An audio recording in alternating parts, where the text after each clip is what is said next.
Hi comic book fans, welcome to my channel, Great Northwest Comics. I'm Chris, and today I've got some great books to show you, as well as some new cleaning supplies that I pulled out.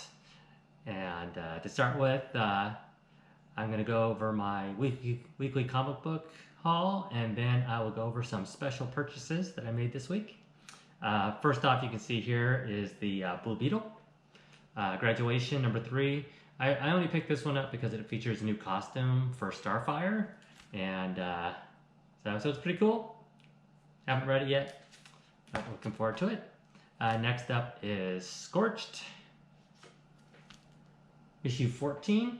So nice cover. It's the same MAC cover that we've been seeing for the last couple of months, so not too bad. And then Siren's Gate. I'm still getting this one. I enjoy the artwork, but I just wish they'd lighten it up a little bit more and have more dialogue. It's more artsy than it is dialogue. So good, still good.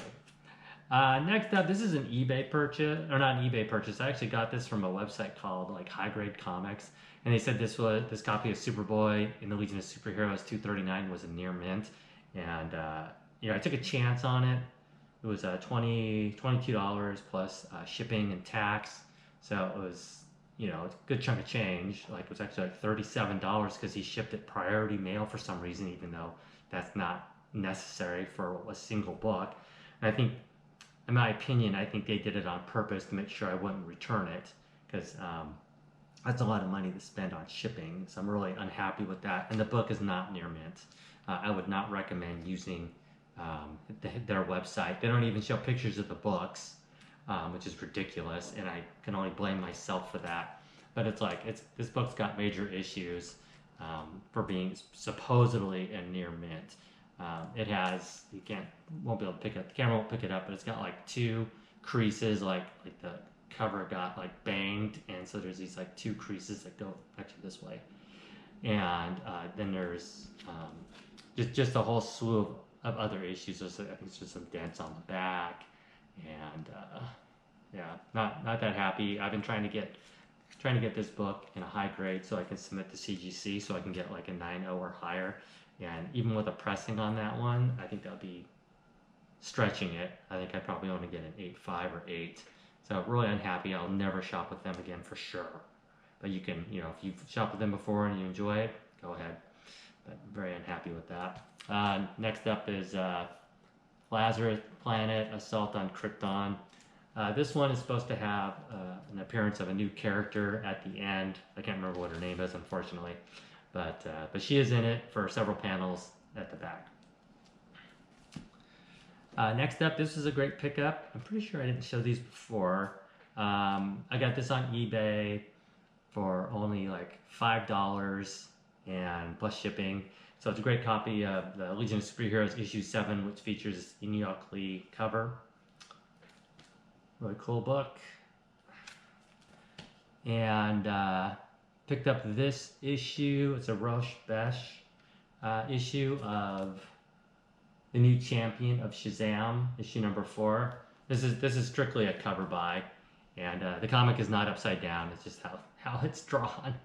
I'd be afraid to send this into CGC because they might encapsulate it upside down by mistake. And this one's The Flash. I think it's called the 2-Minute War, issue 291. Now I need 290 because apparently that's the first appearance of some kind of Speed Force villain or something like that. It's the 1-Minute War, part 2. So my comic book store is going to order this for me, order the 290 for me, and if not, I'll try to pick it up at another shop. Anyways. Okay. And you're probably wondering why I have all the cleaning supplies here. I've got cotton rounds. I have an absorbing type of sponge to get soiling off. I have this Framer Supply professional drafting cleaning pads. This is it's like a bag full of eraser bits, and so when you'll sprinkle the eraser bits on the comic, and you can rub it on the comic book to help remove soiling and stuff from it. And then I do have the magic eraser, which I use sparingly, usually just on the back cover in the white areas to try to get rid of some issues. And then I have this absorbing putty, or whatever they call it. So you use this to get debris off. Like if I use this thing and I get all the bits all over it, the eraser bits, or I use a regular eraser, I can get this into a nice little shape, and then I just roll it on the book and it picks up all the junk that's on it. So it helps clean the comic book up. And then I usually finish off, of course, with the makeup rounds. What's new though is that I bought this mat. This is a Cricut mat here, and it's got it's a 12 by 12. I got it at like a hobby shop, or like a Joan, etc. And it's just a nice surface that I can put the comic book down on, so I can use all these cleaning supplies on it. And then if I get bits and stuff all over it, I can just take it over to the sink and clean it off. So you're probably wondering why I have all this stuff out. Well, because I bought a bunch of old books that needed some cleaning. Let's get those up here. So if you're having a great weekend, it's football season and for the playoffs. And right now it's the halftime with the 49ers and the Eagles are winning. And the 49ers are falling apart because apparently they're on their fourth string quarterback. As you can tell, I'm a Seahawks fan, so I don't care who wins.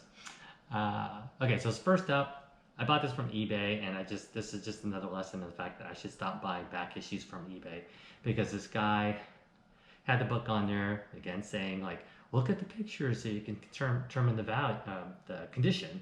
And so I'm looking, it looks like really good, and but when I got it back, there's like, it's between a fine and very fine condition, and it was only $2, so it's not like the end of the world, but plus shipping, then it makes it into an $8 to $10 book.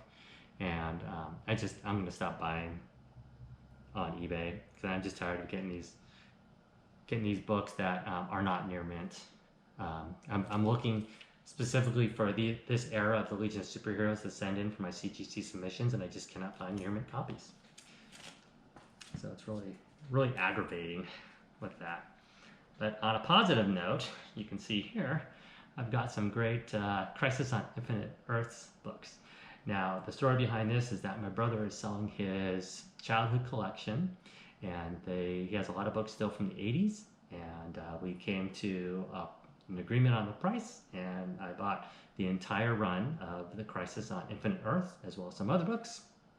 And to start with, before I get into that, oops, I should have laid this out better. Oh. Okay.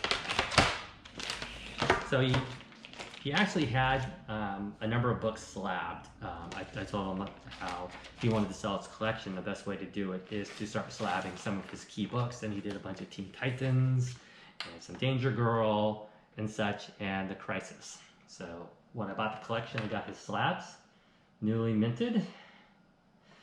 Crisis on Infinite Earth, #1, white pages. You can see it's got the new QR code there, which is really cool. And very happy with this.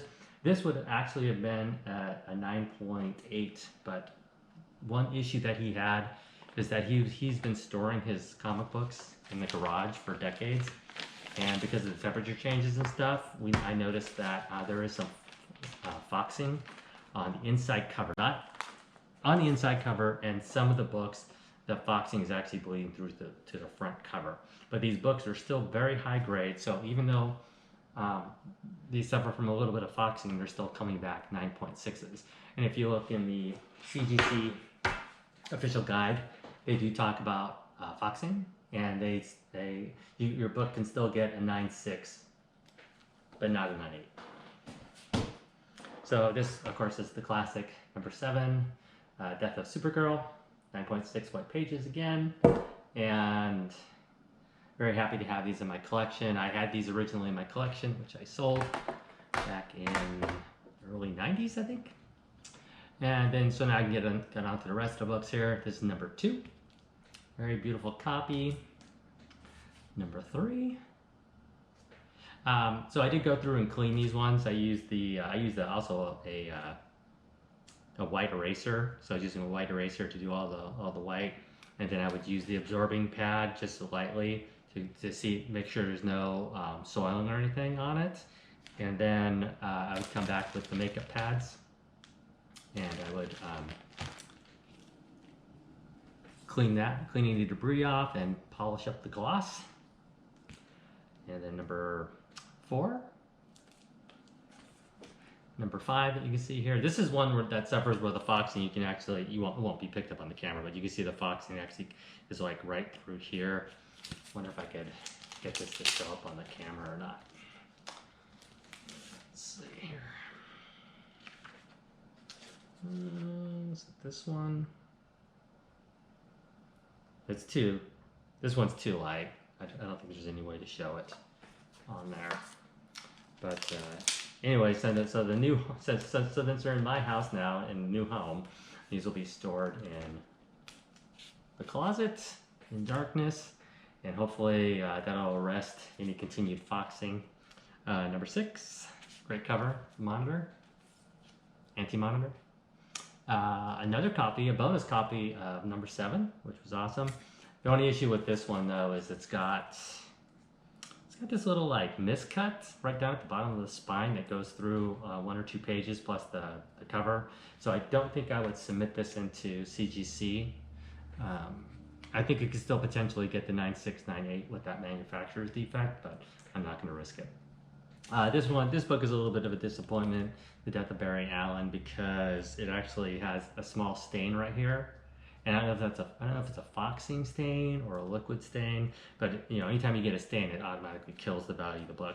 And I noticed with this book that when I was using the makeup pad on it to clean it off, the surface of the comic book is very rough. I mean, it's night and day difference, texture, feel compared to the other books. So this may suffer from some brittleness from the foxing, or perhaps there's some type of, I don't know if foxing can turn into tanning. I don't think so, but I think the foxing is definitely impacting this cover negatively. So eventually I'll look for another copy of that, maybe just buy one already slabbed. And then same with this one, this number 9. I mean, these things look flawless. There's like no spine ticks on them. There's no dings in the corners or anything like that. Everything's sharp. But as soon as you put your fingers on this one, you can feel that roughness. And then number 10. I think 10, 11, and 12 do not suffer much from the foxing at all. And I think it's because of the positioning in the box, that they're farther in, so maybe they're better insulated. And 11 and 12. Now the only issue with 12 is that it looks like it did get a corner ding, but it's really dinky. It's like, but it is, you can see the color breaks and it's a little smushed. So if it was pressed, it would probably still have that issue, but I still think this could get a 9.6 easily. Just because, I mean, there is no spine ticks. These things are beautiful. I'm definitely glad to have these back in my collection. I was considering, buying on eBay, but I'm sick and tired of getting poor quality books when people keep stating they're high quality. And next up, you can see here, this is actually an Omega Man. So my brother did buy a few Omega Mans. This is number 4. Number 1, I don't know why these are out of order. My brother said he originally bought Omega Man because the artwork kind of looked a different style, not just like almost like a painted instead of just drawn. I think this looks drawn, but he mentioned that he thought it was more of a painted. And then number 2, this is a great high grade copy here. I won't get these graded though. But the biggest pickup, you're probably thinking, like, where's number 3? There it is. Beautiful copy of Omega Man 3, 9.8 white pages. Very happy to pick this up from him. I had these in my collection originally as well, and off the top of my head, I don't remember if I had number 3, but I probably did. I know I had Green Lantern 141, the first appearance of the Omega Man, because I was collecting Green Lantern at the time. And I definitely had started picking up some of the Omega Men, but I just don't remember if I had 1, 2, and 3. I did pick up a copy of issue number 5 from Joe at 3. I think it was Joe at 360s, or it was Manhunter Comics, and it was only a $5 book, but it's a little rough shape, so it's not one that I would consider sending in the CGC. But very happy with this purchase. I did pay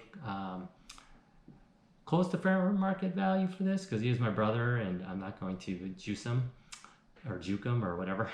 And so I paid $600 for the book. So if this book is valued at roughly $385, and then each of the slabs, the 2 slabs from the Crisis, are I think a total of between 120 and 150 together, depending on what's available. But you also have to consider, if you buy it online, you have to pay for tax and shipping, and so that would add another $25 to the purchase of those 2 slabs. And this one, it would be another $40 with tax and another $15-20 in shipping. And then I valued the books at the raw books at between $10 to $14, because if they were at a comic book store, they would definitely be about that price. And then the price guide I have, the Overstreet price guide, listed near mint copies at I'm pretty sure it was $14, like $14 and $16 for these books. So when it was all said and done, the calculation we came up with was about $750. And so I offered him the $650. He said no problem, and he shipped them out to me. And we're going to be working together a little bit more to sell off the rest of his collection. He's going to actually mail me his Witchblade collection, and that's like 1 through 30 or something like that, or 40. Darkness series and his Tomb Raider, and he has a gap in his Tomb Raider. He has like 1 through 10, then like 20, 27, and like 30 to 45, something like that. So I'm not gonna pay him first. He's gonna mail them to me, and I'm gonna do an evaluation on them, because I told him, after going through the Crisis books, I need to have them physically in front of me to be able to check for the paper quality and make sure they're glossy, check for any foxing issues from the way he stored them, and I'll put together an offer based on the condition of the books. And he's got some phenomenal ones. I think he has one book that it's the first appearance of the Witchblade. I forget. He has this one book that has 2 girls on the cover, and a CGC 9.8 goes for like $350, and he actually has 2 copies. And all of his books are near mint, because when we were collecting back in the 80s, we took very good care of our books, and we bagged and boarded everything.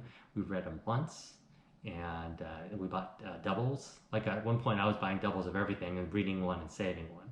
So I know that the quality that I'm getting from his books is on par with what my collection would have been if I still had it. So I'm very happy to pick up those books from him. The ones I'm not picking up is he has a full run of Teen Titans, like 1 through the New Teen Titans, Tales of the Teen Titans, like 1 through 50 or 60. And he has number 2 is a 9.6 white pages, and that's one thing too, like he has everything's white pages on these books, no off whites or anything like that, all super bright white pages. And so he has number 2 as a 9.6. He has number 28, first appearance of Blackfire, 9.8. He did a couple other ones. The first appearance of Terra came back like a 9.0 for some reason. And he did one other one that came back in like a 9.6, 9.8. Can't think of it off the top of my head. But great books that he has, definitely. And so what's cool is that once I get the Witchblade books, is that they'll actually go in the Witchblade box back over here. Oops, I don't know if you can see it. Here, take that down. My Witchblade box. So I'll actually have some Witchblade books to go in my Witchblade box. So anyways, I hope you enjoyed this video. I'm doing this at the halftime of the games, and the sun is just right for me to be able to put together a video with have some decent light. If you like this video, please make sure you like and subscribe, and I'll see you in the next video.